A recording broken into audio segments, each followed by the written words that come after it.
Welcome back to Chapter 2, Section 4, Subtracting Integers. Now we went over the rules on how to add integers. Remember the rules for signed numbers. Have to keep track of them. When you're adding two numbers that have the same sign, you keep the same sign, you add them up. But when you're adding two numbers that have different signs, one positive, one negative, you actually subtract their absolute values and you take the sign of the one with the bigger absolute value, the one that looks bigger. Now what we're going to do is we're going to use those rules when we do subtraction. And you say, well, how does subtraction and addition work out to be the same? Well, that's based on the definition of what subtraction really is. Subtraction here is adding the opposite. So we're going to change subtraction problems into problems that are addition by adding the opposite. Here's the little rule that you can look at, a minus b, see it's a subtraction here, is equal to a plus the opposite of b. These stay the same, these change, and here we'll get the opposite. Some people remember this as keep, change, opposite. Okay? A minus b is equal to the same thing as a plus the opposite of b. Very important rule to remember. Now I'm not talking about all subtractions. I'm talking about what I call non-traditional subtraction problems. A traditional subtraction problem is one that we've been doing since grade school, where you have a big positive number and you're going to subtract from it a smaller positive number, like this, 12 minus 5. My grandson does stuff like this, 12 minus 5. I'm not going to make him change this into adding the opposite and start working with negatives way too soon. I'm going to leave 12 minus 5 as a subtraction problem, and I'm going to write the answer. The answer is, of course, 7. However, I do want you to notice here that 12 minus 5, if I follow this definition, becomes 12 plus negative 5. See how they stayed the same, took the opposite, right? Or changed the sign, took the opposite. So I have now an equivalent addition problem. Equivalent means equal in value. These two things mean the same exact amount. 12 minus 5 and 12 plus negative 5 mean the same thing. The first number doesn't change. You change the subtraction to addition and you take the opposite of the second number, or just adding the opposite. So now I have 12 plus a negative 5. If I use my rules from section 3 on how to add a negative and a positive, you treat them as if they were both positive, you subtract them. 12 minus 5, of course, is 7. And since I have more positive than I have negative, my add-in here with the greater absolute value is positive. My answer is positive. It's positive 7. See, I get the same answer either way. And that's key, because even though I'm not going to change this type of a subtraction problem into an addition problem, look at the three examples that I have below. Now these are what I call non-traditional subtraction problems. We're not taking a bigger positive number minus a smaller positive number. We got all sorts of negatives mixed in and everything else. So I don't really know how to work these problems out as they stand. Well, that's where the definition comes into play. Each one of these I'm going to change to an equivalent addition problem. I'll start right here with this very first one. Negative 7 minus negative 2. I'm going to leave the negative 7 the same, but I'm going to change the subtraction to addition, and I'm going to take the opposite of the second number, and that becomes a positive 2. Well, negative 7 plus 2 is something I can handle because of my rules for addition. I have a negative, I have a positive. I treat them like they're positive. I subtract, that'd be 5. I have more negative than positive. My answer is negative 5. Okay? I look at this problem, I don't see negative 5. I look at this problem and I do. And they're equivalent because of this definition. Over here, negative 8 minus 3. This becomes negative 8 plus negative 3. Negative 8 plus negative 3. Now I'm adding two negatives. When you add two numbers that have the same sign, remember you add them as if they were positive, but you keep the sign. My answer is going to be negative 11. Over here, I have another non-traditional subtraction problem. I'm going to change this to 5. The first part stays the same. This becomes addition, and I take the opposite. Well, look how simple that problem became. I'm adding two positive numbers. And, of course, my answer is 6. By changing a non-traditional subtraction problem into an equivalent addition problem using this definition, you're going to make your work much, much easier. Because if you can add them, you can subtract them. All right, now what I'm going to do is I'm going to clear this off real quick. I'm going to clear this first. There, that's better.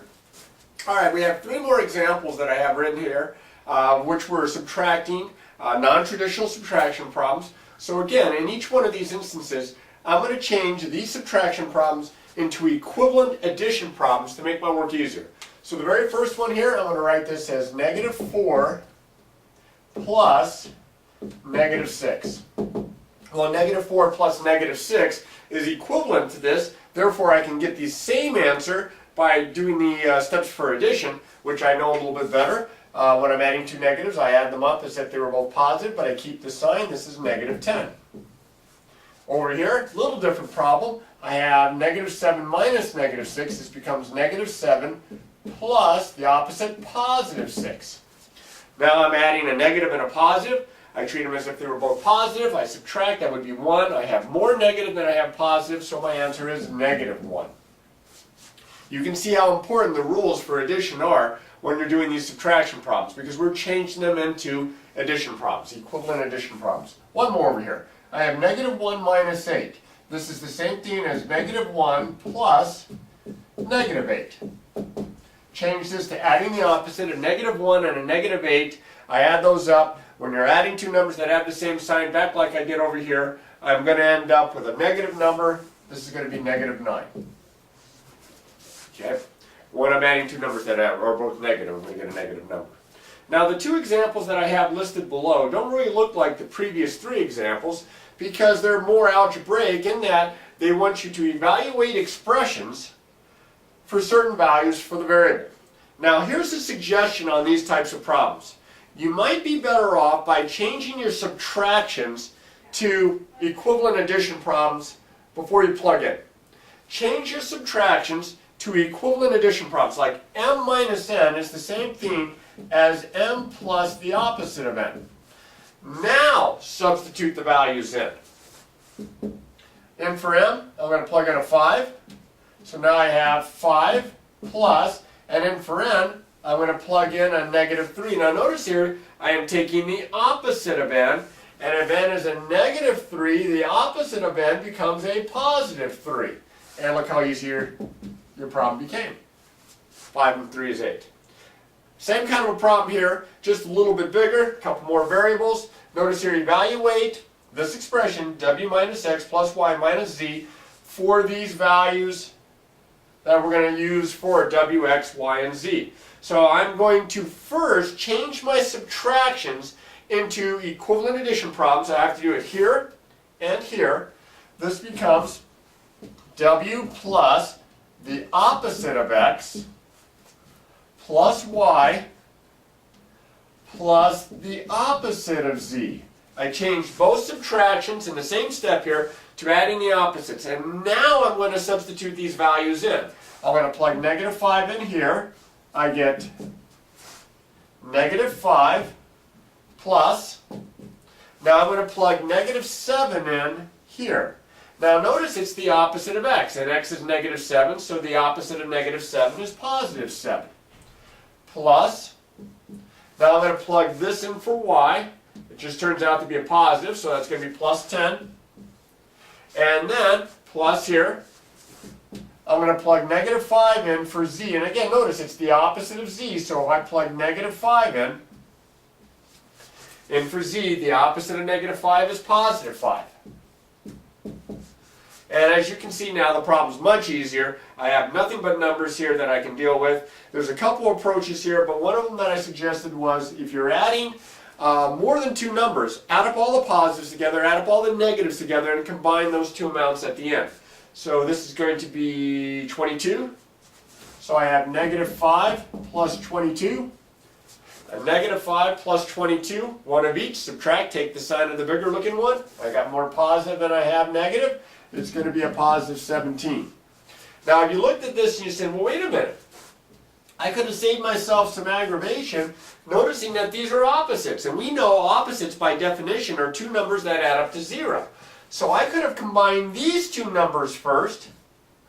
They would have had a canceling effect because they would have added up to 0, and you can see what remains.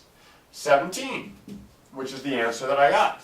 So there's some things to be looking for, little shortcuts if you want to call them that, to help you work these problems out a little bit more efficiently.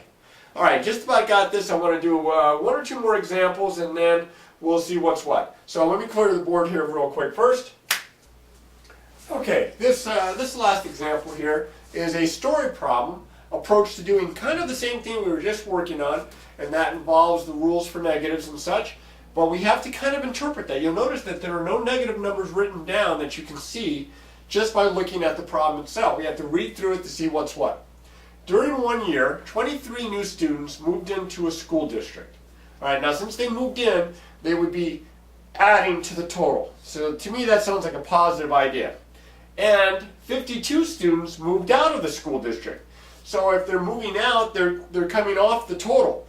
You are removing those, you're subtracting those off the total. It says find the change in the number of students resulting from these moves here. Well, moving in sounds positive, moving out sounds like we're subtracting. It sounds like since we had 23 move in and we lost 52, we're subtracting 52 from 23.